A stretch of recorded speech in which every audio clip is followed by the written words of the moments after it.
a knife, a donut shop, a suspect hiding in a shed, and one question from an officer that could unravel the entire case. 2 charges filed, one legally airtight, one legally exposed. Here is the breakdown. The shed approach is lawful under Terry versus Ohio. Witness reports of knife brandishing, property damage, and flight satisfy reasonable suspicion and establish full probable cause for arrest.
After handcuffing, the officer asked, "You got a knife or anything?"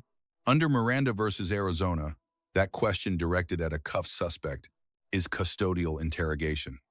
Without a prior rights advisement, the resulting admission is inadmissible. The knife itself survives regardless. Under Nix versus Williams, inevitable discovery shields physical evidence. From a tainted statement, the knife stays. The admission may not.